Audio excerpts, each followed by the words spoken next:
다가오는 주간은 추석 명절이 있습니다. 제가 의도하진 않았지만 공교롭게도 오늘 가족에 관한 말씀을 나누게 되었습니다. 저에게 있어 가장 행복했던 가족의 추억 중 하나는 함께 불고기를 먹었던 그런 기억입니다. 여러분, 부산에 가면 온천장이라는 곳이 있습니다. 일제 강점기에 온천이 개발되어서 전국적으로 유명세를 탄 곳입니다. 아마 계절적으로 지금쯤 되었던 것 같습니다. 아버지, 어머니 그리고 형과 함께 이 온천장에 가서 한 식당에서 저녁으로 불고기를 정말 맛있게 먹었습니다. 4명이서 먹었는데 제 기억으로는 한 17인분에 18인분 정도 먹었던 것 같아요.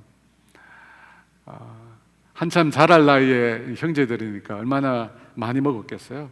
그렇게 많이 먹고 옷에 냄새가 불고기 냄새로 배인 채로 그 청명한 달빛이 있는, 가을 달빛이 있는 그곳을 걸어서 집으로 돌아왔던 기억이 있습니다. 그때 불고기를 정말 맛있게 먹어서인지 아직도 제 마음속에 그날이 행복한 날로 기억이 되고 있습니다. 여러분, 가족이라고 하면 어떤 그림이 여러분 마음속에 그려지십니까? 모든 사람들이 다 그렇지는 않겠지만 나이가 들어가면서 보니까 이 가족이라고 하는 단어가 뭔지 모르게 애틋한 감정을 불러일으킵니다.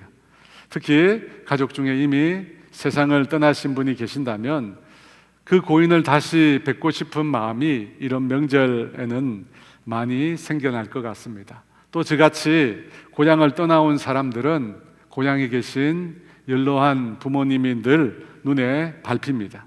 그래서 저도 이번 명절에는 짧은 시간이고 먼 길이지만 고향에 잠시 다녀오려고 합니다. 여러분도 꼭 명절 기간에 가족, 친지들 만나시고 그분들에게 어려운 시절이잖아요. 많은 격려와 위로를 전해주시는 여러분 되시기를 주의 이름으로 축원합니다. 성경에 나오는 예수님의 가족 관계는 어땠을까요? 오늘 19절에 이렇게 말씀합니다. 같이 읽습니다. 예수의 어머니와 그 동생들이 왔으나 무리로 인하여 가까이 하지 못하니. 예수님의 어머니가 나옵니다. 우리가 다 잘 알듯이 마리아입니다. 그리고 그 동생들이 있습니다. 마태복음에 보면 요셉과 마리아 사이에 남자 형제로 야고보, 요셉, 시몬, 유다가 있었고 그 외에도 누이들이 있었다고 합니다. 그 중에 야고보라고 하는 인물은 초대교회에서 아주 중요한 역할을 했던 장로님이었습니다. 그는 야고보서라고 하는 성경을 직접 기록한 인물로도 알려져 있습니다. 그런데 그 예수님의 어머니와 동생들이 왜 갑자기 예수님을 찾아온 것일까요? 왜 예수님을 만나러 그들이 온 것일까요? 누가복음에는 나오지 않는데 동일한 내용을 다루고 있는 마가복음에 보면 예수님의 어머니와 동생들이 예수님을 만나러 가는 장면에 앞서서 이런 말씀이 나옵니다. 마가복음 3장 21절 22절에 예수의 친족들이 듣고 그를 붙들러 나오니 이는 그가 미쳤다 함일러라.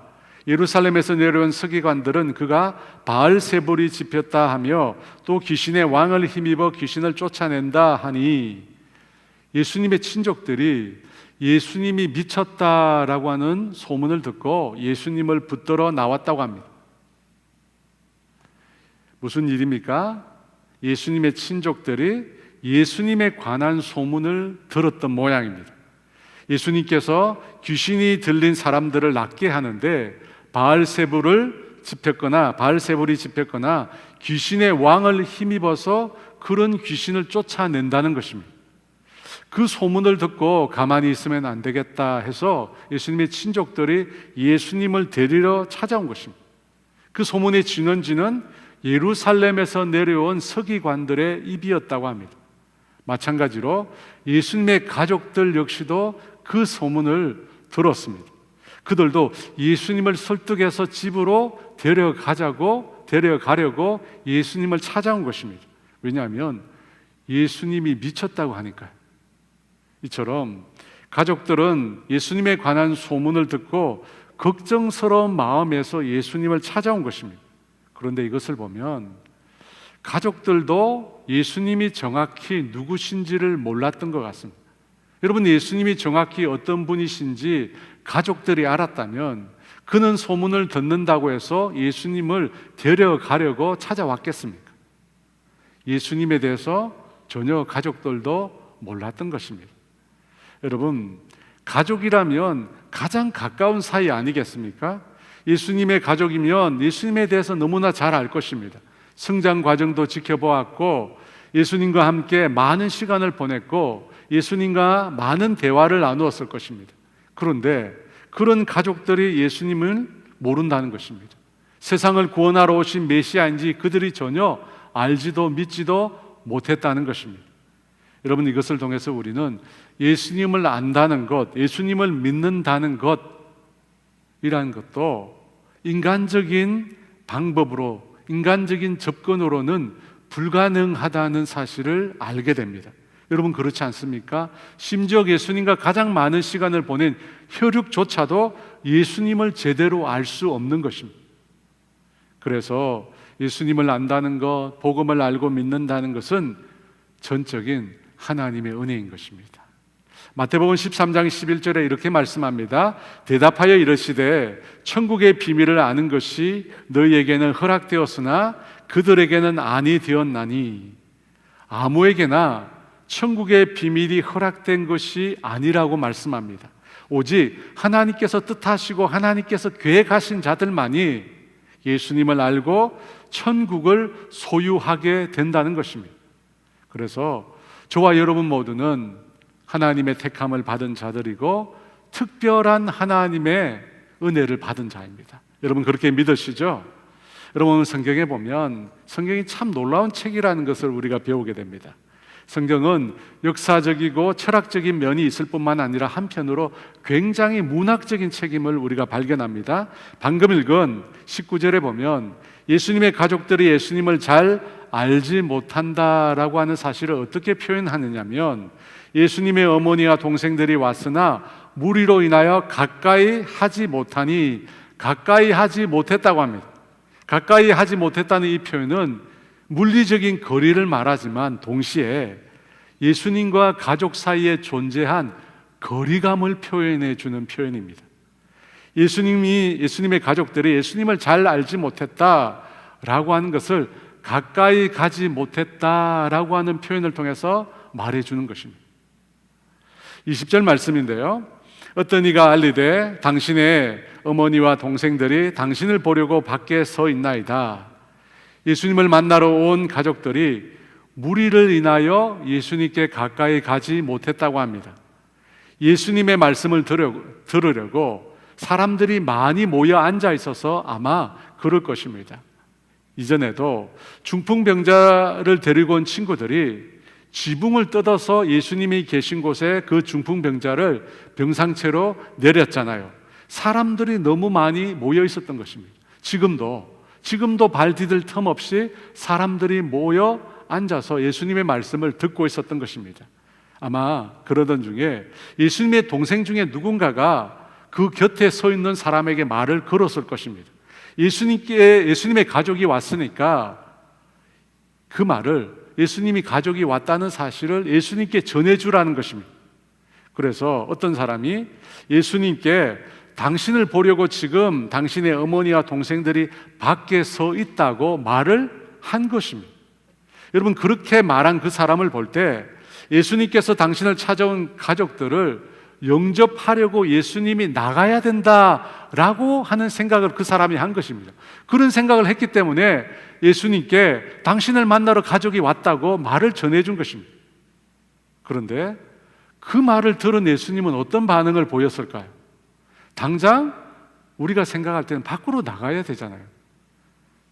예수님의 어머니와 동생들이 예수님을 찾고 있다면 옛날 말로 벗은 발을 가지고 뛰어나가야 합니다.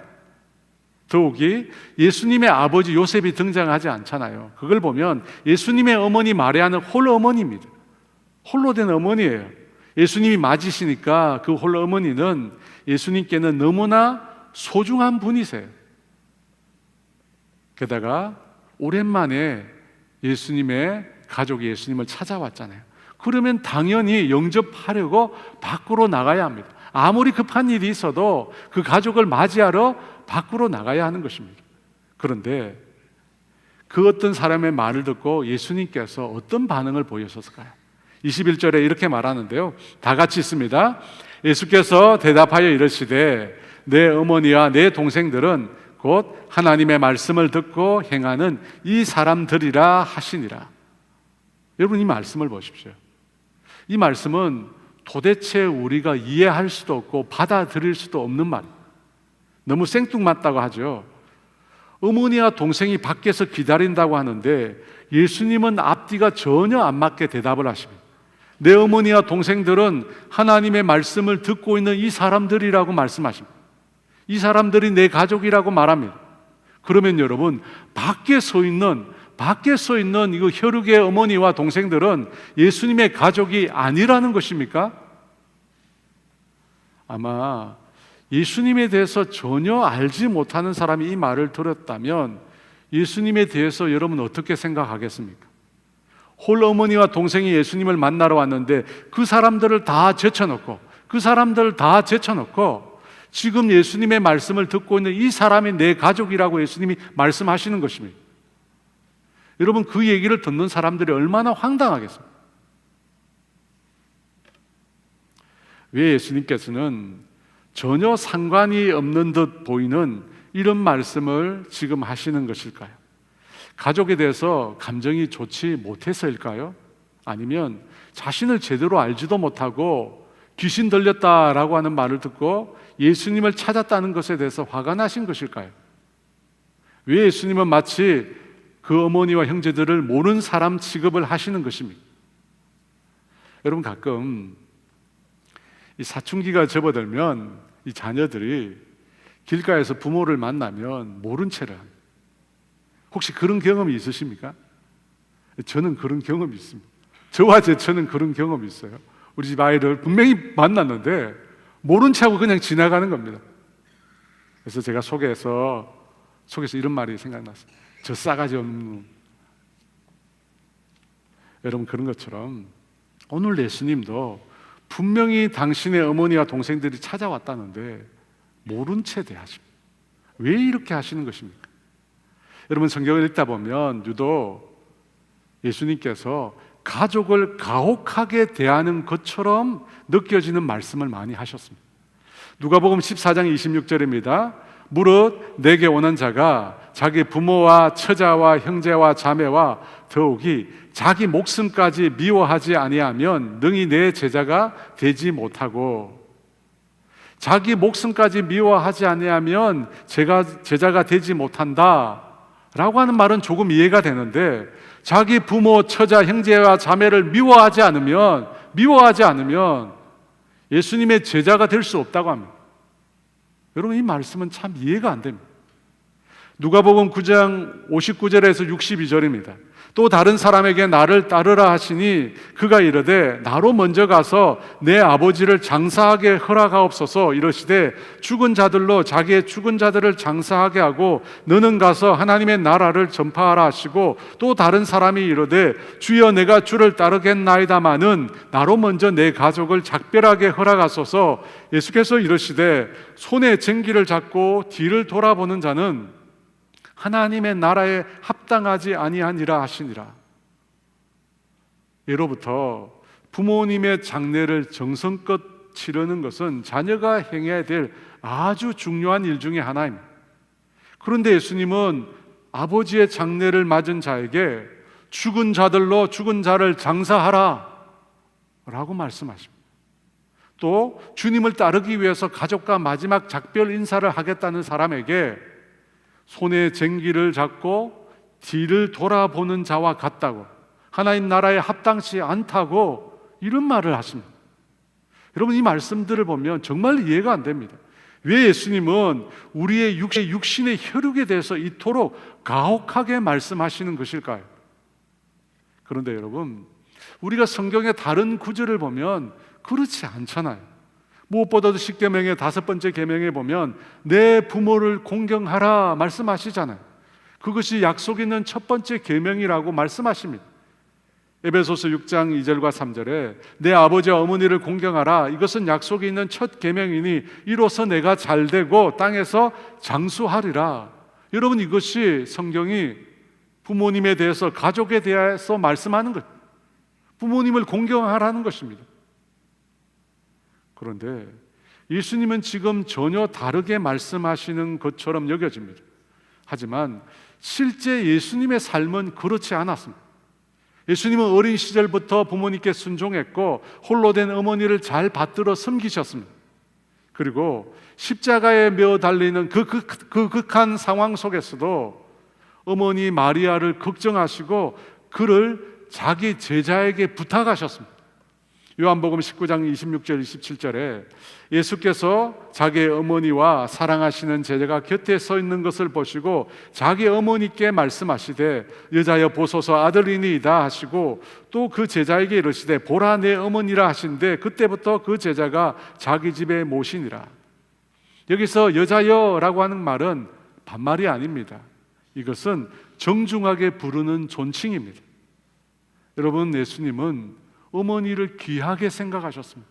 그리고 자신의 죽음 이후에 자신의 제자에게 그 어머니를 부탁하신 분이십니다. 예수님은 분명히 당신의 어머니와 동생들을 지극히 돌보셨습니다. 그렇다면 이 21절 말씀에는 다른 의도가 숨겨져 있음을 우리가 짐작할 수 있습니다. 여러분, 어떤 의도가 여기에 숨겨 있을까요? 21절 다시 한번 있습니다. 예수께서 대답하여 이르시되 내 어머니와 내 동생들은 곧 하나님의 말씀을 듣고 행하는 이 사람들이라 하시니라. 예수님의 이 말씀은 우리가 지금까지 알고 있던 가족의 개념을 뛰어넘고 있습니다. 우리가 아는 가족은 부모와 자식처럼 혈연으로, 피로 연결된 사람들입니다. 그런데 예수님께서 새롭게 정의하시는 가족은 혈연으로 이루어진 것이 아닙니다. 무엇으로 가족이 만들어졌습니까? 구성되었습니까? 하나님의 말씀을 듣고 그 말씀을 행하는 것으로 묶여진 가족입니다. 여러분, 이것을 일명 영으로 묶여진 가족입니다. 핏줄이 아니라 하나님의 영으로 묶여진 새로운 가족이라는 것입니다. 이 가족을 영적 가족이라고 부릅니다. 앞서도 살펴보았듯이 본문에 나타난 예수님의 말과 행동은 분명히 오해를 살 여지가 굉장히 많습니다.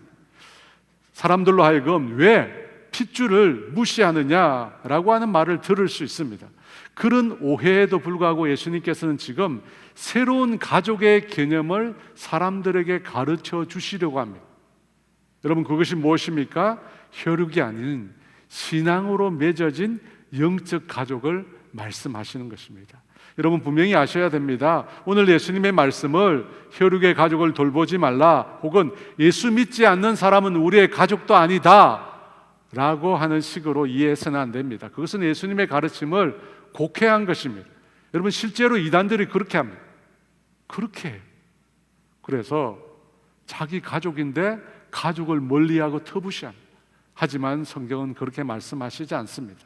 예수님께서 내 어머니와 내 동생들은 곧 하나님의 말씀을 듣고 행하는 이 사람들이라고 말씀하신 것은 이 세상의 가족과는 다른, 그런 핏줄과 이어진 관계와는 다른 새로운 영적인 가족이 있다는 것입니다.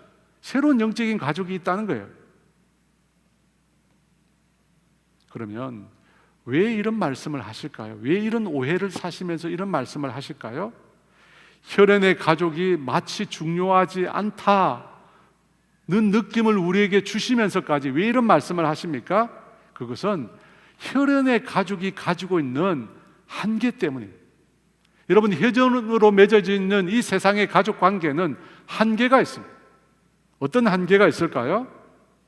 혈연의 가족은 때때로 우리의 영적인 삶에 해를 미칠 때가 있습니다. 예전에 제가 새로 등록한 한 가족을 신방한 적이 있습니다. 여자분인데요, 신방을 하고 신방 예배를 다 드리고 난 후에 그분이 자기 얘기를 하시는 겁니다. 그분은 믿지 않는 가정에서 자랐다고 합니다. 특별한 계기가 있어서 그때부터 예수님을 믿게 되었다고 합니다. 그런데 그분의 아버지는 여전히 예수님을 믿지 않는 분이셨습니다. 그런데 그 아버지는 이 딸을 너무너무 사랑하셨다고 합니다. 그 여자분 역시도 지금까지 자기가 살아오면서 아버지께로부터 너무너무 많은 사랑을 받았대요. 그래서 자신에게는 너무너무 좋은 아버지였다고 합니다. 그런데 그 아버지가 어느 날 자기 딸에게 이렇게 말을 했다고 합니다. 내가 너를 너무너무 사랑한다. 내가 있어서 나는 너무너무 지금도 행복하다. 그런데 아빠가 소원이 한 가지 있는데 너가 예수님을 안 믿었으면 좋겠다. 예수님을 안 믿었으면 좋겠다고 진지하게 아버지가 말을 하더랍니다. 자신을 너무나 사랑하는 아버지께로부터 예수님을 안 믿었으면 좋겠다라고 하는 말을 들으니까 이분이 너무너무 고민이 되었다고 합니다. 예수님을 믿는 것이 마치 아버지를 배신하는 것처럼 느껴졌기 때문입니다.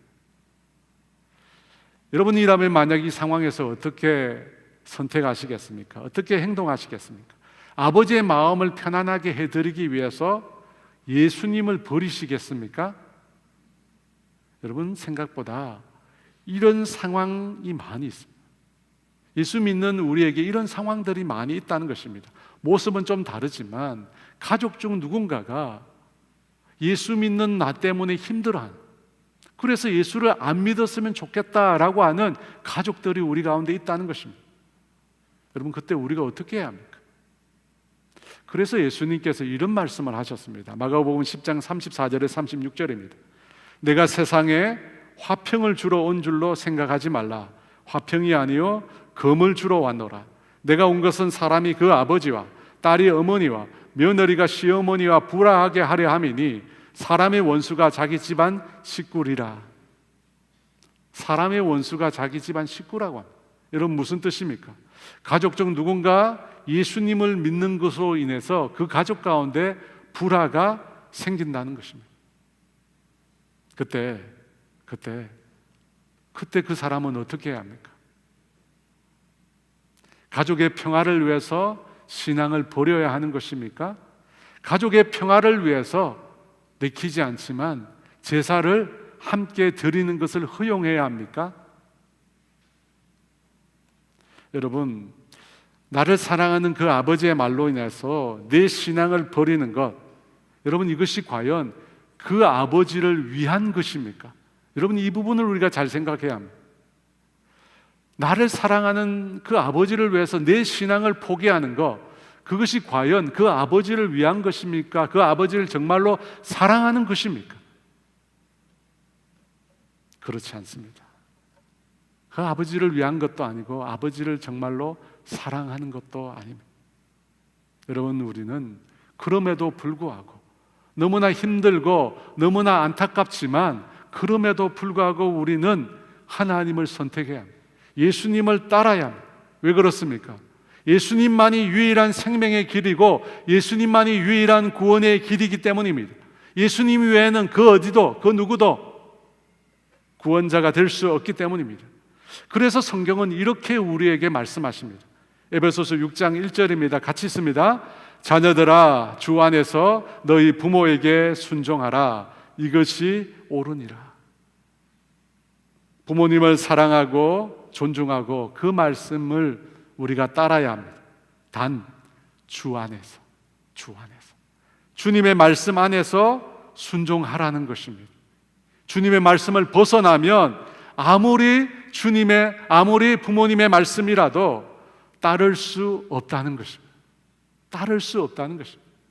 여러분, 이것이 혈연의 가족 관계가 가지고 있는 신앙적인 한계입니다. 부모님, 형제, 자매, 우리의 자녀, 우리가 사랑하지 않아서가 아닙니다. 사랑하지만 그들이 예수님보다는 먼저일 수 없습니다. 오히려 여러분, 그들을 사랑하기 때문에 그들의 구원을 위해서 우리가 예수님을 최우선적으로 선택해야 합니다. 여러분, 그것이 사실은 가족을 구원하는 길입니다. 여러분, 마귀에게 속으시면 안 돼요. 마귀에게 속으시면 안 돼요. 여러분, 같이 죽음의 길로 가는 것이, 같이 멸망의 길로 가는 것이 진정 가족을 위한 길, 가족을 사랑하는 길이 아닌 것입니다. 또 하나, 이 세상의 혈연 관계가 가지는 한계는 그 관계가 영원하지 않다는 것입니다. 여러분, 우리가 죽은 이후에는 이 세상의 혈연 관계가 사실은 아무런 의미가 없습니다. 이 세상에서의 관계는 이 세상에서의 관계일 뿐입니다. 마가복음 12장에 보면 7형제에 관한 이야기가 나옵니다. 물론 실제 있었던 일이 아니고 일종의 가설입니다. 7형제가 있는데 마지 결혼하여 살다가 상속자가 없이 죽게 됩니다. 그러면 그 동생이 형의 누이와 계대 결혼을 해서 사는 것이 당시의 풍습이었습니다. 그런데 7형제가 모두 상속자가 없이 죽고 모두 한 여인과 결혼을 했다는 것입니다. 가설이에요. 그러면 부활할 때 이 여인은 누구의 아내가 되겠느냐라고 예수님께 묻게 됩니다. 이 질문은 부활이 없다는 것을 증명하기 위해서 이런 가설을 세운 것입니다. 그 질문에 대해서 예수님께서 죽은 자가 살아날 때는 장가도 가지 않고 시집도 가지 않고 하늘의 천사와 같다고 말씀해 주셨습니다. 여러분, 우리가 이 세상에 살 때는 혈연 관계로 맺은 가족으로 살지만 죽은 이후로는 그런 혈연 관계가 없어진다는 것입니다. 죽은 이후로는 천사와 같은 존재로 우리가 살아간다는 것입니다. 여러분, 이것이 죽은 이후에 성경이 말씀하는 삶입니다. 그래서 예수님께서는 이 땅에서의 혈연 관계를 대신하는 새로운 관계, 이 땅에서의 혈연 관계를 대신하는 새로운 관계, 영적 가족에 대해서 말씀하시는 것입니다. 여러분, 이 영적인 가족의 관계는 영원히 깨어지지도 않고 영원히 사라지지도 않습니다. 영적인 가족은 영원히 함께할 가족이에요. 여러분, 바로 옆에 있는 그 성도님은 영원히 함께할 분들입니다. 여러분, 믿으십니까? 영원히 함께. 여러분, 이 진리를 부각하기 위해서 예수님께서 자신의 혈육의 어머니와 동생들은 모르는 것처럼 말씀하신 것입니다. 영적인 가족을 강조하여 말씀하시기 위해서입니다. 그러면 이 영적인 가족이라는 것은 어디에서 출발한 것일까요? 영적인 가족의 기원, 여러분, 그것이 어디에서 나온 것일까요? 바로 하나님에게서 나온 것입니다. 하나님 당신에게서 나온 것입니다. 여러분, 하나님은 모든 관계의 하나님 되십니다. 특별히 관계 중에서도 이 가족이라는 관계 개념, 이 관계 개념을 하나님께서 당신 자신에게서부터 적용하셨습니다. 그래서 하나님을 어떻게 부릅니까? 성부 하나님, 아버지 하나님, 성자 예수님, 아들 예수님이라고 우리가 부르는 것입니다. 하나님께서는 자신과 예수님과의 관계를 아버지와 아들의 관계로 묘사했습니다. 여러분, 이것이 단순 비유일까요? 아버지와 아들과 표현하기 위해서 단순 이렇게 말씀하신 것일까요? 그렇지 않습니다. 실제로 예수님은 하나님의 아들이 되십니다. 누가복음 3장 22절입니다. 너는 내 사랑하는 아들이라 내가 너를 기뻐하노라. 하나님께서는 예수님을 자신의 아들이라고 말씀하십니다. 언제부터인지는 모르겠습니다. 시간이 존재하기 이전부터 우리가 이해할 수 없는 방법으로 하나님은 예수님을 낳으신 것입니다. 그래서 아버지 하나님이 되시고 아들 예수님이 되신 것입니다. 그 아버지와 그 아들, 그 아버지 하나님과 그 아들 예수님 사이의 관계성, 그 관계를 뭐라고 이야기하느냐? 그 관계를 바로 아가페라고 합니다. 여러분, 성경에 나오는 아가페라고 하는 단어는 바로 하나님, 아버지 하나님과 아들 예수님을 표현한 관계어입니다. 너는 내 사랑하는 아들이라. 여러분, 이것을 보면 삼위일체 하나님은 바로 가족이셨어요. 성부 하나님, 성자 예수님, 성령 하나님은 가족이셨어요. 아가페의 사랑으로 묶여진 가족이셨습니다. 그래서 그 하나님께서, 아가페 사랑으로 묶여진 그 하나님께서 그 가족의 일부로 우리를 이제 초청하신다. 하나님 세 분이 가족이신데, 세 분으로 계신 한 분으로 계신 그분이 서로 가족이신데, 그 가족 관계에 저와 여러분을 초청하신 그 말씀이 21절 하반절 말씀입니다. 같이 있습니다. 내 어머니와 내 동생들은 곧 하나님의 말씀을 듣고 행하는 이 사람들이라 하시니라. 이 사람들이 누굽니까? 예수님의 가족인 거예요. 하나님의 말씀을 듣고 행하는 자, 그들이 예수님의 가족, 하나님의 가족인 것입니다. 저와 여러분이 예수님의 가족이라는 것입니다. 예수님이 나의 가족이라는 것입니다. 여러분 그 사실을 믿으십니까? 히브리서 2장 11절에 이렇게 말씀하십니다. 거룩하게 하시는 이와 거룩하게 함을 입은 자들이 다 한 근원에서 난지라 그러므로 형제라 부르시기를 부끄러워하지 아니하시고, 여기서 거룩하게 하시는 이는 예수님을 가리킵니다. 거룩하게 함을 입은 자들은 예수 믿는 우리를 말합니다. 예수님께서 우리를 향하여 뭐라고 말씀하십니까? 형제라고. 형제라고 그러죠. 형제라고 부르는 것을 부끄러워하지 않는다고 합니다. 사랑하는 여러분, 예수님이 저와 여러분의 가족입니다. 영적인 가족입니다. 예수님이 나의 형제요, 나의 자매요, 나의 아버지가 되십니다. 여러분, 이 말씀이 우리에게 힘이 되지 않습니까? 이 말씀이 우리에게 위로가 되지 않습니까?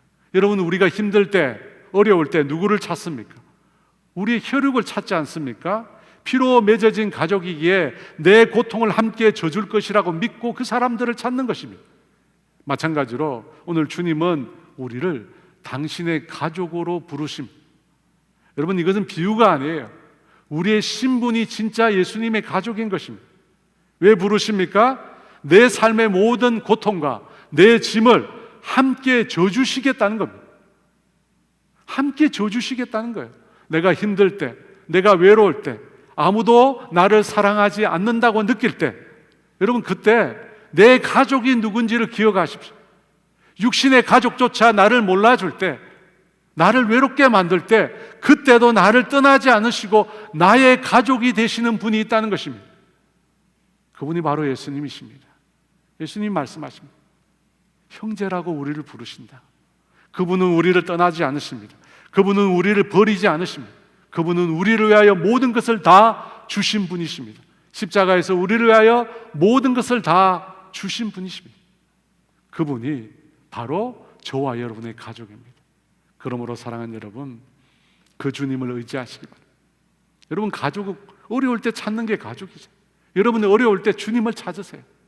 주님을 의지하십시오. 주님이 여러분의 따뜻한 형제가 되고 여러분의 따뜻한 자매가 되어 주실 것입니다.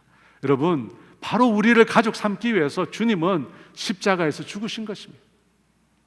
우리에게 아가페 사랑을 베풀어 주신 것입니다. 그 주님을 의지하시는 저와 여러분 되시기를 원합니다. 다시 21절 하반절 말씀인데요, 함께 있습니다. 내 어머니와 내 동생들은 곧 하나님의 말씀을 듣고 행하는 이 사람들이라 하시니라. 여러분, 이 사람들이 누구라고 했습니까? 예수님 주위에 앉아있는 사람들입니다. 하나님의 말씀을 듣고 행하는 사람들입니다. 그 사람들이 예수님의 가족입니다. 바로 여러분 옆에 있는 그분들, 바로 여러분 옆에 있는 이 성도님들, 집사님들, 권사님들이 누구라고요? 우리의 영적인 가족입니다. 예수님을 믿는 이상 여러분 옆에 있는 분들과 절대로 이별할 수 없습니다. 결코 다시는 안 볼 사이가 아니라는 것입니다. 여러분 옆에 있는 분들 잘 익혀두십시오. 잘 익혀두시고 잘 만나시고 잘 교제하십시오. 왜? 영원토록 그분들 여러분 만나게 되실 것이기 때문입니다. 우리는 헤어지지 않습니다. 우리는 영원한 주님의 가족이기 때문입니다. 그러면 그 옆에 있는 분들에게 우리가 무엇을 전해야겠습니까? 무엇을 나타내야겠습니까? 가족이라면 어떻게 해야 된다고 했습니까? 아가페 사랑을 나타내야 한다는 것입니다. 여러분, 가족이라면 사랑이 있어야 합니다. 사랑이 있어요. 그래서 초대 예루살렘 교회를 보면 성도들이 자신이 가지고 있는 소유와 물질을 교회에다가 헌납했습니다. 자신이 가지고 있는 물질을, 소유를 내 것이라고 말하지 않고 어렵고 힘든 사람들을 위하여 아낌없이 그 물질을 내어놓았던 것입니다. 왜? 같은 가족이니까. 그래서 성경에 보니까 초대 예루살렘 교회 내에는 빈곤한 사람이 아무도 없었다라고 이야기해요. 왜? 가지고 있는 것을 나의 형제에게, 나의 자매에게 아낌없이 베풀었기 때문입니다. 사도행전에 보면 다비다라고 하는 여제자가 나옵니다. 이 여제자가 죽었습니다. 그래서 이 여제자가 죽었는데 베드로를 불렀습니다. 베드로가 다비다라고 하는 여제자가 죽어 있는 현장에 도착을 했는데 그곳에 보니까 그 다비다의 시신 옆에 주위에 수없이 많은 과부들이 있었습니다. 그 과부들이 울면서 베드로에게 이렇게 말합니다. 다비다가 살아있을 동안 자신들에게 베푼 사랑이라고 옷을 내어 보이면서 자신들을 이렇게 사랑했다고 이야기합니다. 사랑하는 여러분, 이것이 진짜 가족입니다. 이것이 진짜 가족. 여러분, 사랑이야말로 하나님의 아가페의 사랑이야말로 우리가 서로 가족이 되었다는 사실을 증명해 주는 것입니다. 여러분, 성경은 사랑해도 되고 안 해도 되고 선택적으로 우리에게 결코 말씀하시지 않습니다. 오히려 사랑하지 않으면 아무것도 아니라고 말씀하십니다. 야고보서 2장 15, 16절은 이렇게 말합니다. 만일 형제나 자매가 헐벗고 일용할 양식이 없는데 너희 중에 누구든지 그에게 이르되 평안히 가라, 덥게 하라, 배부르게 하라 하며 그 몸에 쓸 것을 주지 아니하면 무슨 유익이 있으리요? 형제가 곤란 가운데, 빈곤 가운데 처했는데 말라만 듣게 하라, 먹게 하라, 배불리게 하라, 아무 소용이 없다는 것입니다. 여러분, 사람이 방언과 천사의 말을 하고 예언하는 능력이 있고 모든 비밀과 모든 지식을 알고 내 몸을 불사르게 내어줄지라도 무엇이 없으면요? 사랑이 없으면 아무것도 아니라고 합니다. 여러분, 우리가 가족으로 살면서 경험하잖아요. 사랑이라고 하는 것 저절로 가족이라고 생겨나는 것이 아닙니다. 사랑하기 위해서는 애써야 합니다. 사랑하기 위해서는 노력해야 합니다. 사랑하기 위해서는 희생해야 합니다. 여러분, 사랑의 본질은 누군가에게 무엇을 주는 게 아닙니다. 선물을 주는 게 사랑의 본질이 아닙니다. 바빠서 자식을 잘 돌보지 못하는 부모일수록 자식들에게 많은 선물을 줍니다. 하지만 그 선물은 사랑을 대체할 수 없습니다. 여러분, 사랑이라는 것은 선물이 아니라 나 자신을 얼마나 주느냐 하는 것입니다. 나 자신을 얼마나 주느냐, 그것이 사랑입니다. 그래서 주님은 우리를 위해서 모든 것을 다 주신 것입니다. 자신이 가지고 있는 모든 영광을 다 버리시고 우리를 위해서 자신의 모든 것을 다 주셨습니다. 생명까지 주셨습니다. 왜? 우리를 사랑하기 때문입니다. 저도 개인적으로 용납되지 않는 사람들이 많이 있었습니다. 사랑이 안 되는 사람들이 많이 있었습니다. 근데 그때 주님께서 저에게 주신 말씀이 있었습니다. 요한일서 3장 16절 말씀입니다. 우리 같이 있습니다. 그가 우리를 위하여 목숨을 버리셨으니 우리가 이로써 사랑을 알고 우리도 형제들을 위하여 목숨을 버리는 것이 마땅하니라. 하나님께서 우리를 어떻게 사랑하셨다고 합니까? 목숨을 버려 사랑하셨다고 합니다. 그래서 우리도 형제를 위하여 목숨을 버리는 것이 마땅하다고 합니다. 여러분, 여기서 마땅하다는 말은 무슨 뜻이냐면 빚졌다는 뜻입니다. 빚이 있다는 것입니다. 그러므로 여러분, 우리가 사랑을 많이 베풀었다고 해서 내가 많은 상급을 나중에 받을 것이라고 생각하지 마시기 바랍니다. 여러분, 우리가 사랑을 많이 베푸는 것은 사실 그 동기가 빚졌기 때문에, 내가 빚을 졌기 때문에 사랑을 통해서 갚아가는 것입니다. 그래서 여러분, 내가 누군가에게 사랑을 베풀었는데 그 사람이 내가 베푼 그 사랑에 대해서 감사하지 않을 때, 고마워하지 않을 때, 여러분 서운하게 생각하지 마시기 바랍니다. 서운하게 생각하지 마시기 바랍니다. 왜? 나는 지금 빚을 갖고 있는 것이죠. 나는 하나님께로부터 무한한 사랑을 받았는데 그 사랑에 대한 빚을 갚고 있는 것이기 때문입니다. 그래서 여러분, 사랑을 베풀었다고 해서 왜 내가 베푼 사랑에 대해서 고마워하지 않는지 서운해하지 마시기 바랍니다. 우리는 빚졌기 때문에 사랑하는 것입니다. 그런 사랑을 저와 여러분 모두가 하게 되기를 주의 이름으로 축원합니다. 사랑하는 여러분, 성경에 보면 말세가 오면 사랑이 식어진다고 합니다. 말세의 특징이 사랑의 식어짐이라고 합니다. 그 말씀을 보면 지금은 말세임이 분명합니다. 그런데 여러분, 그 말씀에 보면 사랑이 식어지지만 사랑이 사라진다고는 말씀하시지 않았습니다. 왜냐하면 하나님은 사랑이시기 때문입니다. 하나님이 존재하는 이상 사랑은 여전히 남아있을 것입니다. 사랑은 영원토록 존재할 것입니다. 그래서 여러분, 저와 여러분이 그 하나님의 사랑을 잊기를 원합니다. 저와 여러분이 그 하나님의 사랑을 잊고 사랑이 식어진 이 세상 가운데 그 하나님의 사랑을 흘러보내는 그런 주님의 자녀가 다 되시기를 주의 이름으로 축원합니다. 우리 함께 찬양하도록 하겠습니다. 힘들고 지쳐 함께 찬양 드리도록 하겠습니다.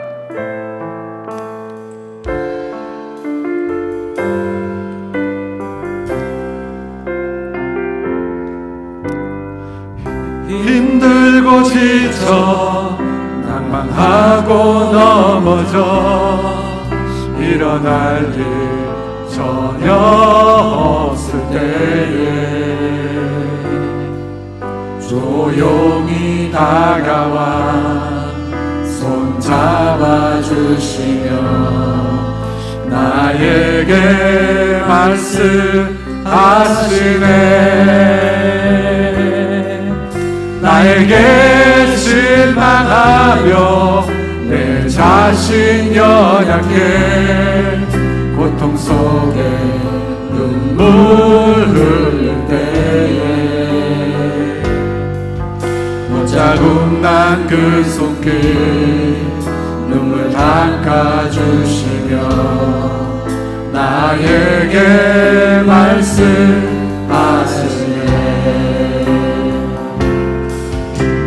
너는 내 하늘이라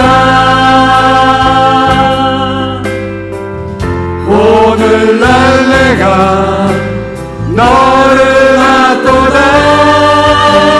너는 내 아들이라 나의 사랑하는 내 아들이라. 힘들고 지쳐 낭만하고 넘어져 일어날 일 전혀 없을 때에 조용히 다가와 손 잡아주시며 나에게 말씀하시네.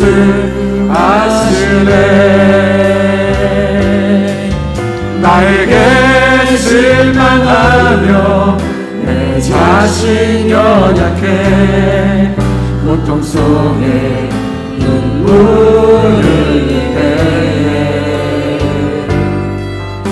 자국 난 그 손길 눈물 닦아주시며 나에게 말씀하시네.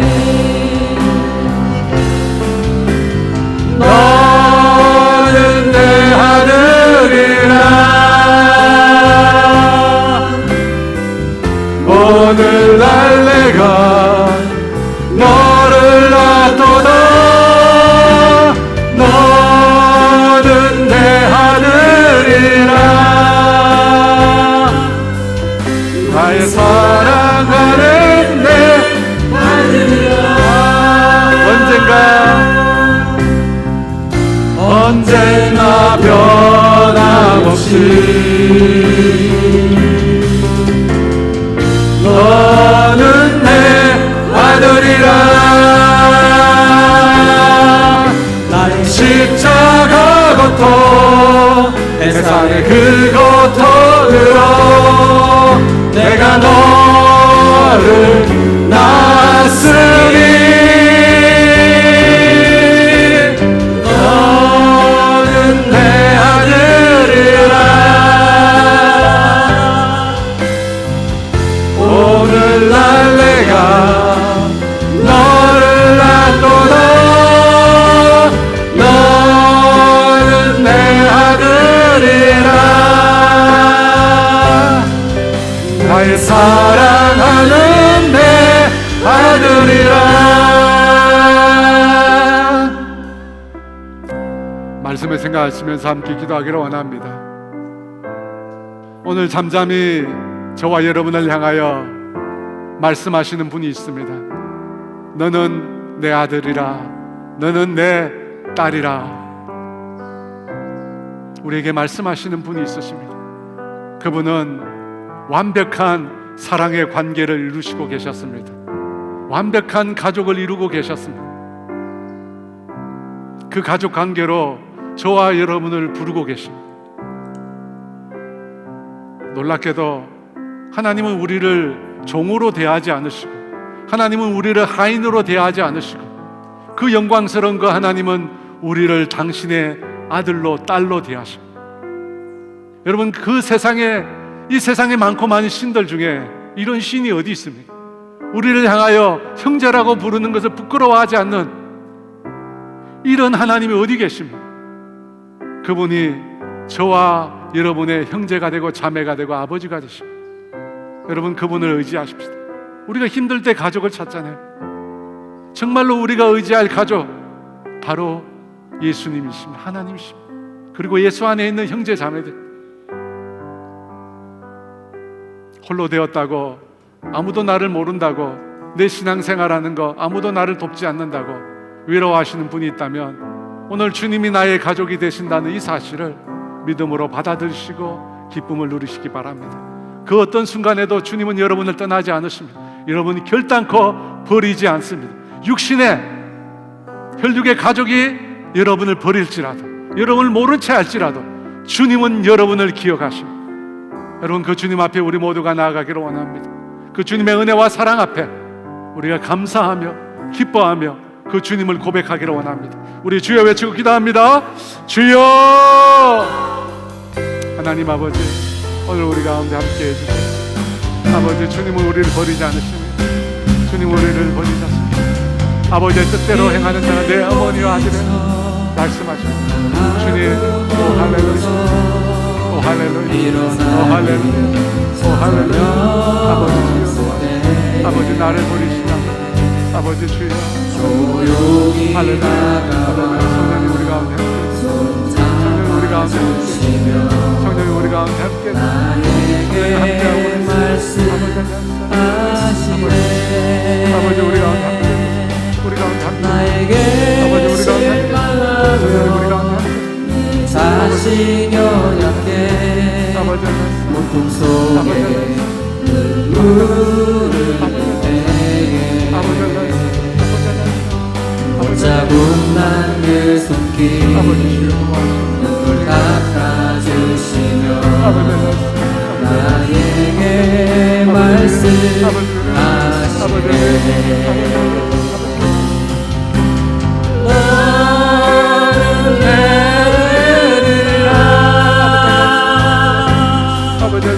너는 오늘 날 내가 너를 알노라 너는 내 아들이라 사랑하는 내 아들이라. 여러분, 한 가지 더 기도하기를 원합니다. 혈연 관계가 중요하지 않은 것이 아니라고 했습니다. 한계가 있다는 것입니다. 때로 가족들이 내 신앙을 가로막을 때가 있습니다. 나를 아프게 할 때가 있습니다. 상처 줄 때가 있습니다. 그리고 우리의 그 가족 관계는 영원하지 않기 때문입니다. 잠시 이 세상 가운데 우리가 가족으로 관계를 맺고 사는 것뿐입니다. 그러면 어떻게 하라는 겁니까, 여러분? 믿지 않는 그 형제 자매들 사이에 나는 어떻게 하라는 겁니까? 왜 하나님은 그 사람을 내 가족이 되게 했을까요? 특별히 우리가 명절을 앞두고 이 기도를 드리고 싶습니다. 하나님께서 그 사람을 나와 혈연 관계를 맺게 한 것은 그 사람과 너가 영적인 가족이 되게 하라는 뜻입니다. 그를 영적인 가족으로 만들라는 뜻입니다. 잠시 잠깐 이 세상에서만 혈연 관계로 맺는 것이 아니라 영원히 천국에서 함께할 영적인 가족으로 그들을 만들라는 것입니다. 그것이 하나님의 뜻입니다. 여러분, 우리가 명절을 앞두고 함께 기도했으면 좋겠습니다. 혈연으로 맺어진 나의 가족 친지들이 다 예수 안에서 한 가족 되게 해주십시오. 우리 모두가 다 영적인 가족 되어서 하나님의 사랑을 서로 나누고 하나님의 은혜를 서로 베푸는 그런 아름다운 가족으로 영원토록 맺어갈 수 있도록 주님이 우리 가족 가운데 은혜를 베풀어 달라고 우리 주여 외치고 같이 한번 기도합니다. 주여, 하나님 아버지, 우리 가운데 함께하여 주시옵소서. 은혜를 베풀어 주시옵소서.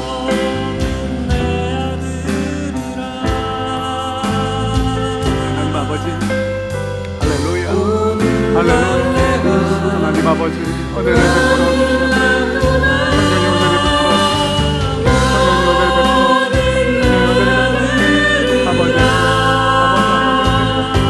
아버지, 아버지, 나의 사랑하는 내 아들이라 너는 내 아들이라 오늘날 내가 너를 낳노라 너는 내 아들이라 나의 사랑하는 내 아들이라 하나님 아버지, 한 부모 밑에서 한 핏줄로 가족이 된 우리의 가족 친제들이 하나님 아버지 혈연으로 맺어진 관계에만 머물지 말고 모두가 예수 안에서 영적인 가족이 될 수 있도록 은혜를 더하여 주시옵소서. 영원토록 주님의 나라에서 함께할 가족 관계 다 맺을 수 있도록 하나님 아버지 이번 명절 기간 가운데 주께서 영으로 역사하여 주시옵소서. 주님 참으로 감사합니다. 그와 같이 버려진 우리를 주님의 가족으로 삼아 주셔서 감사합니다. 하나님의 그 사랑으로 우리가 주님이 형제가 되고 자매가 되는 이 놀라운 은혜를 베풀어 주셔서 감사합니다. 이 은혜를 기억하며 우리가 받은 이 사랑과 이 은혜를 또 다른 사람들에게 흘러보내는 우리 모두가 되게 하여 주시옵소서. 지금은 우리 주 예수 그리스도의 은혜와 하나님의 다함이 없는 사랑하심과 성령님의 교통하심과 인도하심과 위로하심, 영적인 진정한 가족 되기를 소망하는 사랑하는 성도들 위해 이제로부터 영원토록 함께 하시기를 간절히 축원하옵나이다.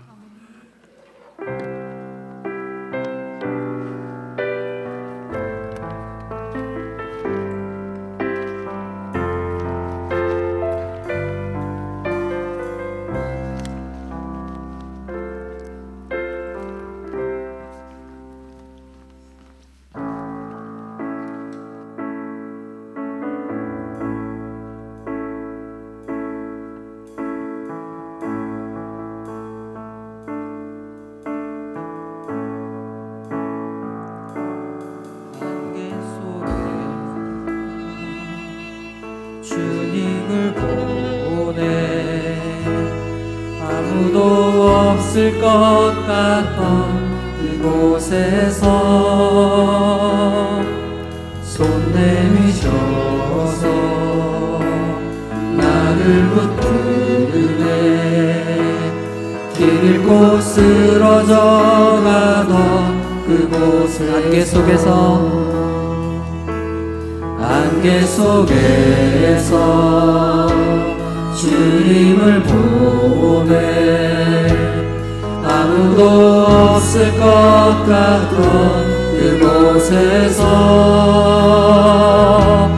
손 내미셔서 나를 붙드네 길 잃고 쓰러져 가던 그곳에서 주 말씀하시네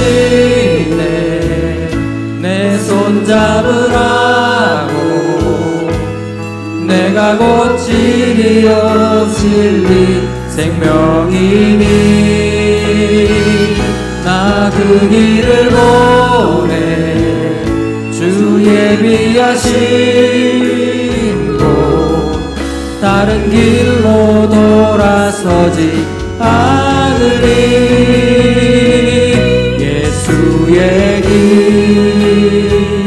그 좁은 길 나는 건네 주 손잡고 그 무엇도 두렵지 않네 주님 주신 양 있으니 세상의 길 그 험한 길 승리하네 성령으로 그 무엇도 바라지 않네 저 하늘에 내 소망 예수의 길 예수의 길 그 좁은 길 나는 건네 주 손잡고 그 무엇도 두렵지 않네 주님 주신 약속 내게 있으니 세상의 길 그 험한 길 승리하네 성령으로 그 무엇도 바라지 않네 저 하늘에 내 소망 있으니 저 하늘에 내 소망 저 하늘에 내 소망 있으니